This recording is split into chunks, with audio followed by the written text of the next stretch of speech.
আন্তর্জাতিক অঙ্গনে গণহত্যা ও যুদ্ধাপরাধের অভিযোগ থেকে ইসরায়েলকে রেহাই দিতে এমন কোনো চেষ্টা নেই যা করতে বাকি রেখেছে যুক্তরাষ্ট্র। এমনকি আন্তর্জাতিক অপরাধ আদালতেও তেল আবিবের পক্ষ হয়ে লড়েছে ওয়াশিংটন। সবশেষ এমন দায় থেকে নেতানিয়াহুকে রক্ষা করতে গাজার সীমান্তবর্তী শহর রাফাহতে অভিযান পরিচালনার সিদ্ধান্ত নিয়ে ইসরায়েলকে কঠোরভাবে নিষেধ করেছিল বাইডেন প্রশাসন। শুধু তাই নয়, এর বিনিময়ে ইসরায়েলি এই নেতাকে দেয়া হয়েছিল লোভনীয় প্রস্তাবও। টাইমস অব ইসরায়েলের এক প্রতিবেদনে বলা হয়, গাজার সীমান্তবর্তী শহর রাফাহতে স্থল অভিযানের পরিকল্পনা বাদ দেয়া হলে ইসরায়েলকে হামাস নেতাদের অবস্থান সম্পর্কে গোয়েন্দা তথ্য সরবরাহ করবে যুক্তরাষ্ট্র। সেলফিন অ্যাপে দেশ বিদেশের যে কোনো জায়গা থেকে অ্যাকাউন্ট খুলতে পারবেন কোনো ঝামেলা ছাড়াই। সেলফিন, আগামীর ব্যাংকিং। সংশ্লিষ্ট চারটি সূত্রের বরাত দিয়ে যুক্তরাষ্ট্রভিত্তিক সংবাদ মাধ্যম ওয়াশিংটন পোস্টের এক প্রতিবেদনে এমন তথ্য দেয়া হয়েছে।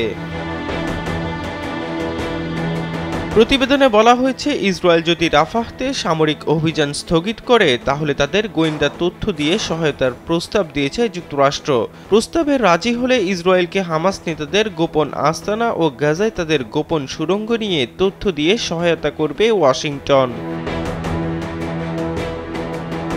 এই সময় ইসরায়েলের অব্যাহত হুমকির মুখে রাফাহ থেকে পালিয়ে যাওয়া ফিলিস্তিনিদের জন্য বড় একটি আশ্রয় শিবির স্থাপনে সাহায্য করারও প্রস্তাব দিয়েছে বাইডেন প্রশাসন। এছাড়া মানবিক ত্রাণ সহায়তা দেওয়ার জন্য অবকাঠামো নির্মাণেও সাহায্য করবে তারা। বাইডেন প্রশাসনের এক ঊর্ধ্বতন কর্মকর্তা জানান, ইসরায়েলের হামলার মুখে রাফাহ থেকে প্রায় 10 লাখ ফিলিস্তিনি আশ্রয় নিয়েছেন। ইসরায়েল যুক্তরাষ্ট্রকে প্রতিশ্রুতি দিয়েছে যে এর মধ্যে অন্তত 8 লাখ ফিলিস্তিনি রাফাহ থেকে অন্যত্র না সরে যাওয়া পর্যন্ত তাদের সেনারা রাফাহে ঢুকবে না।